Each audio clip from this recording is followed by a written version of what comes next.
There's over 30 players we've got to mention on this list, so we're not going to waste any time. Click like and subscribe. Thank you very much. Welcome to Good Sport Reviews, and this is every Liverpool summer transfer window's worst signing. 1992, Torben Piechnik. Don't want to say Paul Stewart with the replacement for Dean Saunders, admitting he was drinking and taking substances during his Liverpool career to block out past traumas, so I'm going to go for Torben Piechnik, who was signed for £500,000 following Denmark's 1992 Euros victory and played like he was smuggling turds whenever he was on the pitch, and was constantly arguing with their manager Graham Souness because he didn't want to do what the manager was asking. Smart move, Torben. Hopefully the real estate game is going better. 1993, Julian Dix. A relatively solid window, 1993. We signed Neil Razor-Ruddock, which was good. Nigel Clough, which wasn't anything remarkable, still contributed when needed to, so I guess I'm going to go for Julian Dix, whose surname matches his attitude, with him being brought to Liverpool in a player exchange, which saw us give West Ham David Burrows and Mike Marsh for his services, and he provided us with 28 appearances across one season in return,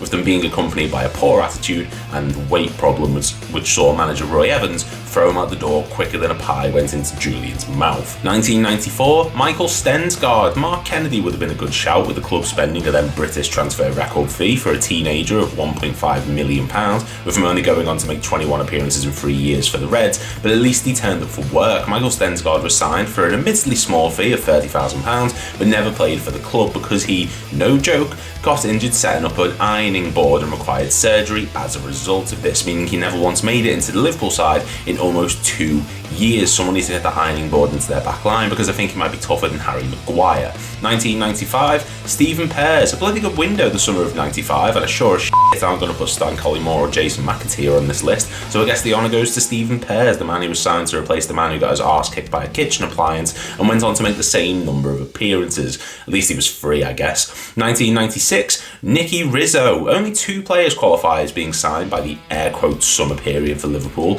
and one of them's Patrick Berger, so my hands are tied. Step right up, Nicky Rizzo, whose name sounds like something you'd wrap Backy in, and the lad signed from Sydney Olympic on the 30th of August 1996 and only featured in the actual squad 4 times, all of which were unused substitute appearances, and all of which resulted in us flogging him off to Crystal Palace 2 years later. Guess he just didn't have enough riz to make it work at Liverpool. I hate my life. 1997, Karl-Heinz Riedel. Another semi-decent window, this one. Danny Murphy would become an underrated gem for Liverpool. Øyvind Leonardsen was an energetic flash in the pan before he fell out of favour under Houllier, and Paul Ince was fine. It was absolutely fine. So I'm going to go with the man who knew as much about the offside rule as I do about quantum mechanics. Karl-Heinz Riedel, who signed for £1.8 million with his best years clearly behind him, and struggled to dislodge either Robbie Fowler or Michael Owen, which on one hand, yeah, fair enough, but on the other is the amount of good matches he had for us. 15 goals and 76 appearances across 3 seasons. Not awful, not great, not getting off the list. 1998, Sean Dundee. Along now, Sean. 1999, Eric Meyer. Oh yes, this is the good stuff. Sami Hyypiä, Vladimir Schmeisser, Didi Hamann and Stefan Hencho all joined? Yes please, I'll take second. Sander Westerveld was a decent addition despite 1 or 2 high profile mistakes, and Titi Kamara had that great purple patch that at least endeared him to the fans. Eric Meyer, however, went over about as well as a hot air balloon with a hole in it. Ran his socks off, yes, but 2 goals in 27 appearances, both of which came in the same match against Hull, and seeing him displaced by an incoming Emil Heskey just summed his time up at Liverpool really. I know he's a cult hero to some, but Charles Manson was a cult hero to people once too, and I don't want him in the front line of my football team either. 2000, Christian Ziege. A difficult window this one, with 7 different players to choose from, each of which, apart from Marcus Babbel, Nick Barmby and Gary McAllister, warrants a reason to make this list. Bernard Diomede was signed for £3 million and made just 5 appearances. Good effort, big lad. Pege Arx had, I'm not even going to attempt to pronounce that one properly, same story, only being used in reserve games really, and Gregory Vignal was there, I guess, but for the price tag spent, the difficulty to get him through the door, and the footballing displays that resembled someone underwater trying to run against the tide,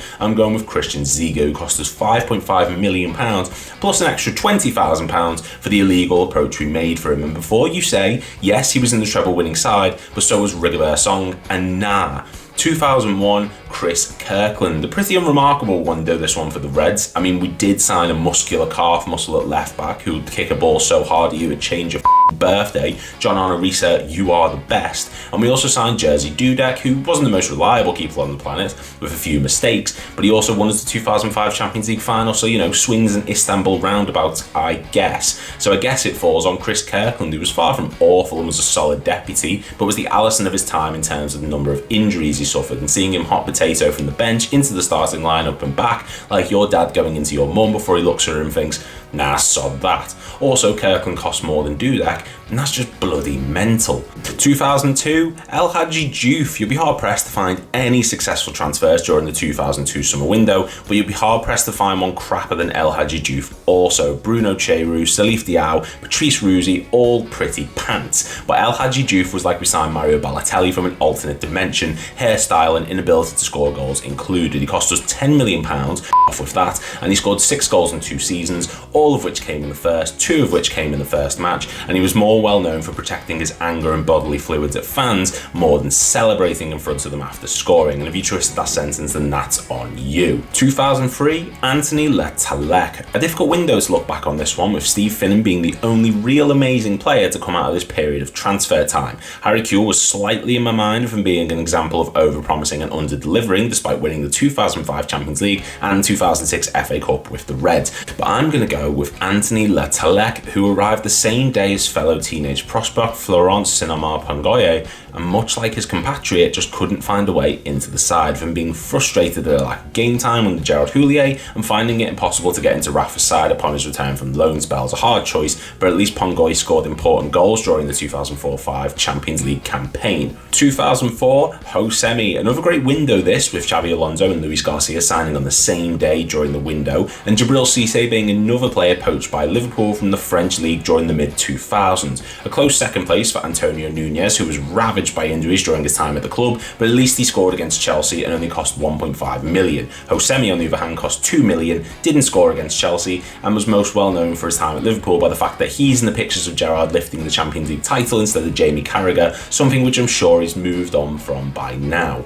2005, Bolo Zenden. A proper yin and yang window this one. For every Momo Sissoko, Peter Crouch and Pepe Reina side, there was an Antonio Barragan, Jack Hobbs, and the man who makes this list, Bolo Zenden, shoved through the door in an effort to further progress on our Champions League winning side. I mean, he was a free signing, which isn't too bad, but consistent injuries and inconsistent form limited him to just 47 appearances, with 21 of them being in European football, as he was seen as nothing more than a rotation player, despite Rafa's best efforts to replace the departed Didi Hamann with the midfielders. Did he do it? Nah, man. Off. 2006, Jermaine Pennant. I really wanted to put Craig Bellamy on here from trying to cave in my favourite human skull for golf club, which would have ended up like a God of War fight scene with Risa ripping Bellamy's head off, spinal cord and all. Risa, you are the best. But instead I'm going to go for a controversial one and say Jermaine Pennant, who cost the club £6.7 million and never lived up to the height he brought with him, despite making more appearances during the 2006-07 season than anyone at 52, but scored just 3 goals across his 81 matches. And while he did pick up 17 assists, there really isn't anyone else I can think of for this list. Bellamy was a shockingly decent signing, Fabio Aurelio was a good servant with some great matches under his belt, and this was the same window we signed players like Dirk Kuyt, and while players like Gabriel Paletta and Nabil El-Zar were pretty shite, they didn't cost us £6.7 million and play almost every match before getting injured and receiving red cards. 2007, Andre Voronin. A good window this one, and a busy one, signing 11 players including Fernando Torres, Yossi Benayoun, Lucas Leiva, and the man with history's greatest tweet, Ryan Babel. And while we did sign several players as effect of a sunblock and a nuclear explosion, none topped the bill more than Andre Voronin, who cost us bugger all in terms of money, but cost us all our sanity when we had to watch him try and kick a football like Charlie Brown. 40 games, 6 goals, and the movement of a nan with her Zimmer frame kicked from underneath her.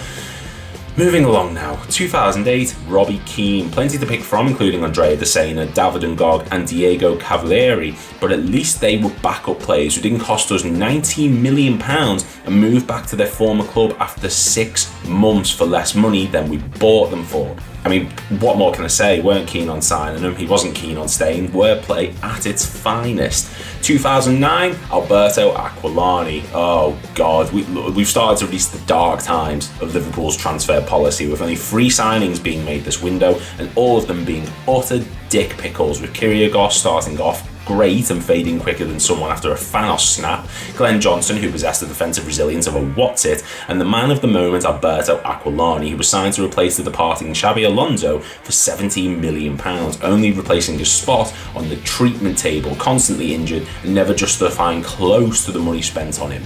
2010, take your pick. You can't make me choose. You cannot sit here and make me choose between Milan Jovanovic, Joe Cole, Christian Pulisic, Brad Jones and Paul Konchesky. You just can't. So you decide and have fun doing it, because watching this window reminds me of why Jack Daniels exists. 2011, Charlie Adam. Was a hard choice between Charlie Adam and Stuart Downing for this one, but I think I'm going to go with the human embodiment of a pint of Tennent's extra strong, Charlie Adam, who was phenomenal at Blackpool, but couldn't get anywhere near those levels for the Reds during his 37 appearances for the club. He just felt like he didn't really belong at the side and was sold to Stoke just 1 year later.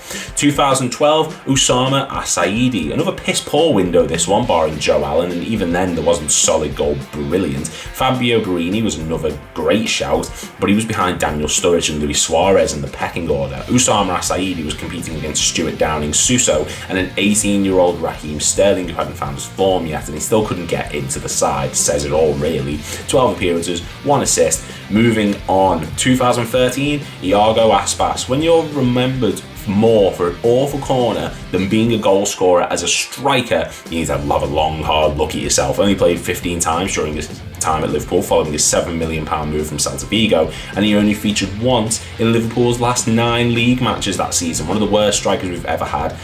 And now I need a beer. 2014, Lazar Markovic.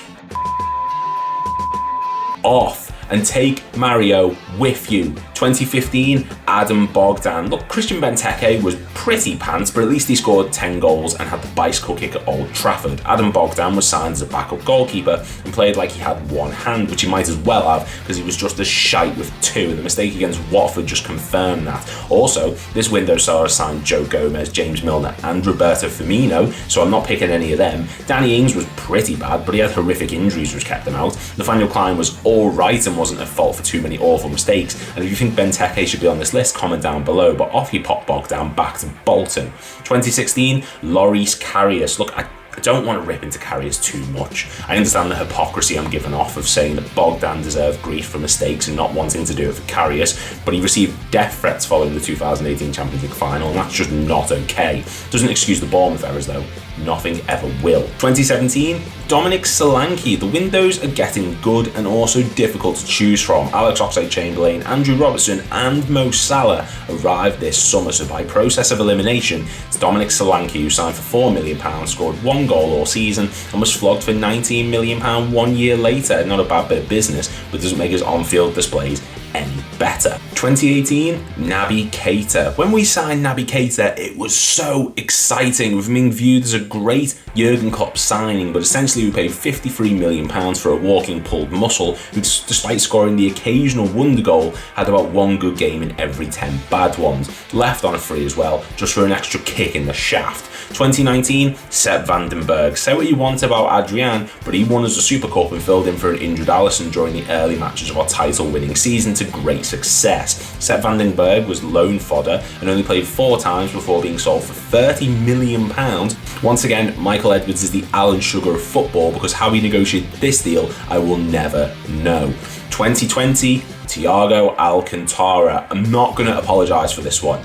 I know that when Thiago played, he possessed otherworldly levels of talent and possessed a certain level of grace that had never been seen at Liverpool before, but of this summer window, Diogo Jota is still contributing massively, even though he spends more time on the treatment table, and Kostas Tsimikas is a readily available deputy to Robertson. And while he isn't perfect, he's consistent and there. Thiago was like Christmas Day. You'd wait all year to watch him play, and then he'd get injured again, and you'd have to wait another few months, rinse and repeat. I'm not going to deny his incredible abilities when he played, and that Manchester United game was so good. Sky Sports is still wiping the walls down from Jamie Carragher, but he was frustrating for me personally, and it's my list, so yeah.